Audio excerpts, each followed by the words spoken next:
Essa pesquisa que foi divulgada hoje pelo Ibope, né, aponta que a desaprovação do presidente Michel Temer subiu de 64% para 73%. De acordo com o levantamento, apenas 17% dos brasileiros confiam na gestão do PMDBista e só 10% avaliam positivamente o governo Temer. Ainda de acordo com esse levantamento divulgado pelo Ibope, a avaliação de que a administração atual é melhor do que a da ex-presidente Dilma Rousseff registrou queda de 21% para 18%. Na tua visão, Andreas, o que se deve a essa rejeição tão alta do presidente Temer? Leva em consideração isso que a Vera disse também, já essas questões envolvendo a economia, essa dificuldade de recuperação? Que avaliação você faz?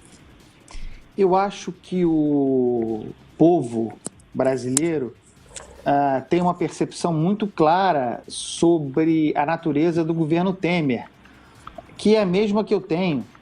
O governo Temer é o governo Dilma.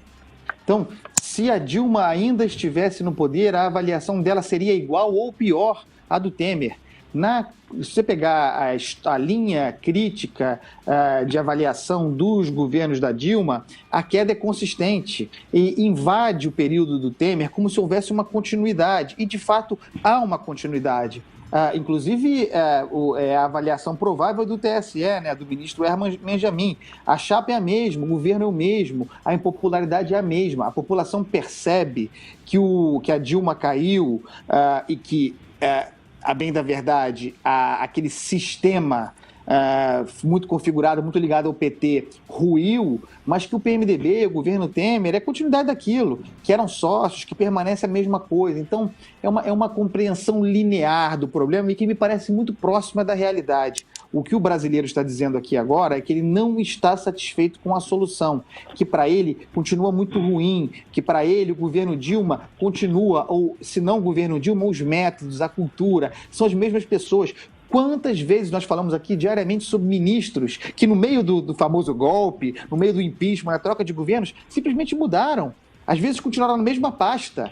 Quer dizer, de um governo que caiu para o governo golpista, o governo golpeado para o golpista, o mesmo elemento. O que isso significa? Continuidade. A população percebe isso. Por outro lado, os números, até para responder um pouco a Vera, esse desemprego crescente ainda é consequência, para mim, claramente, do desastre da gestão petista. A responsabilidade do Michel Temer é que suas propagandas de atuação, de virada, de retomada da economia não resultaram ainda. Mas essa crise, esse desemprego crescente ainda é consequência do governo Dilma. Madu, você? Olha, é a famosa pinguela aí que o Fernando Henrique falou e tantos outros, né, comentaram. Esse governo Temer é uma pinguela que o Brasil está tentando atravessar, muito embora eu acho que é tudo farinha do mesmo saco, né? A chapa é Dilma Temer, não há dúvida nenhuma sobre isso, né? E que foi eleita de maneira ilegal, né? Usando expedientes absolutamente ilegais. A única coisa a ser dita pró essa gestão do Temer é que ele realmente está tentando dar um novo rumo para a economia, ou pelo menos tentar segurar, né, essa sangria que estava havendo nas contas públicas brasileiras, mas a hecatombe é muito grande, né, o rombo é enorme. É muito difícil você conseguir colocar a economia nos trilhos novamente, porque a herança maldita dos governos do Lula e da Dilma são realmente assim, de dimensões galácticas, né? E, por outro lado, ele fica nessa situação aí, quer dizer, a própria origem dele, né? Esse PMDB colóide, essa geleia geral que é o PMDB, esse partido sem cara, sem ideologia, sem proposta, fisiológico, né? Oportunista. Ele tem que fazer reformas, né? Até para poder continuar com uma política econômica consequente, mas, por outro lado, tem que negociar com um Congresso que é a cara dele, né? Que é aquela cara de lobisomem, de mordomo de filme de terror. É isso. E com isso vamos vivendo até 2018, né, Vera? Será que a gente chega lá? Vai, Vera. Eu tô rindo porque ontem foi ao ar uma propaganda do PMDB em que eles procuraram colocar um monte de mulher para contrapor essa ideia de que o governo Temer não gosta de mulher. E aí tinha ele e um monte de deputados. E aí tem gente aqui falando no site que parecia aquele filme dos anos 80 brasileiro, As Sete Vampiras, e o Vampirão ali, que era um filme de terror total, e aí você falou dessa história de filme de terror, combinou. Eu acho o seguinte, eu discordo um pouquinho do Andreasa quando ele fala que não havia possibilidade de a popularidade do Temer ser diferente da Dilma, porque eles foram eleitos juntos. Sim, foram eleitos juntos, o Collor e o Itamar também foram eleitos juntos. Quando o Temer assumiu, eu falei que ele estava entre duas possibilidades, ser Sarney ou ser Itamar Franco. Sarney também assumiu sem ser eleito e terminou sem apitar na própria sucessão, com a inflação descontrolada, com todos os candidatos de oposição a ele. O Itamar também assumiu sem ser eleito, após um impeachment como o Temer, mas fez o plano real, elegeu o sucessor e assumiu e terminou o mandato com uma popularidade de 41%. O Temer, no momento, está mais para Sarney, tanto na política quanto na economia, e para Itamar. E aí é Temer e Itamar e Sarney, não Tancredo, Collor e Dilma. Essas páginas estão viradas. É lógico que a herança é pesada, é lógico que a herança conta, mas com quase um ano no poder, o presidente Michel Temer já é senhor de seu próprio governo.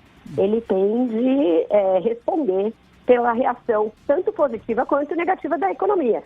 Se ele vai para a TV, para dizer que ele entregou a transposição do São Francisco, para dizer que ele determinou a liberação das contas inativas do FGTS, que são obras dele, esse desemprego deste último trimestre é uma obra dele. Ele já teria que ter tido condições de, seja com base numa expectativa de reformas, seja com base na aprovação do teto de gastos, por exemplo. Ele teve várias coisas para fazer para já reverter um pouco isso, afinal foi para isso que ele assumiu. Ele assumiu com um compromisso claro de retomada da economia e de contenção do desajuste. A gente tem um déficit recorde e um desemprego recorde. Portanto, o governo dele não está acontecendo.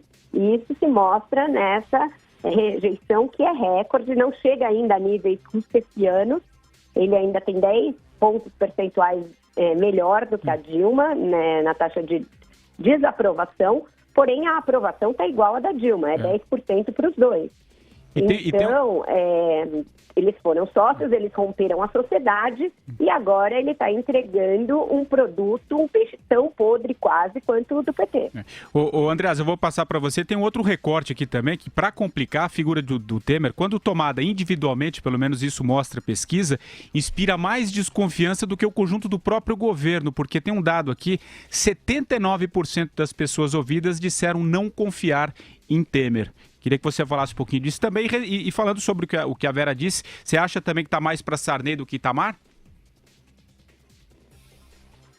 Inclusive porque a regra em situações como essa, em situações de ruptura, de mudança de governo, quase ruptura, porque eu estou entre aqueles que não vejo ruptura nenhuma, mas a regra no Brasil, em situações como essa, é o Sarney. O Itamar é exatamente a exceção. Você não vai encontrar na história do Brasil outros exemplos de solução para uma crise virtuosa como foi o Itamar. E aí entra a conjuntura econômica, que era mais favorável, era um fim de um ciclo muito ruim para a economia, havia uma chance de recuperação e aí entra o mérito daquela equipe que ele formou, a equipe econômica, da onde surgiu o Fernando Henrique, a base do Plano Real.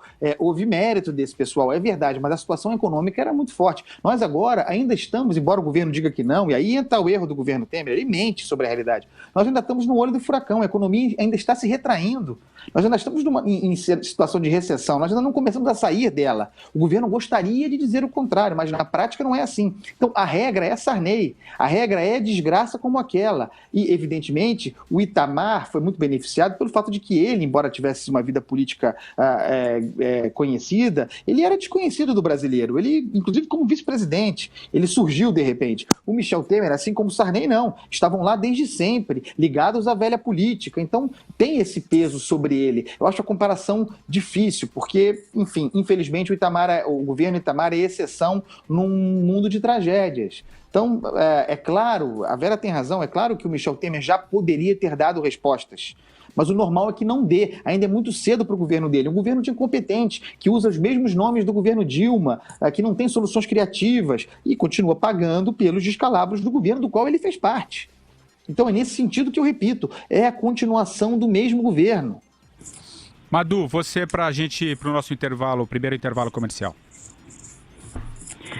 Só lembrando, né, duas figuras, Itamar Franco e José Sarney, têm historicamente, já estão com os nomes na história em campos opostos, né?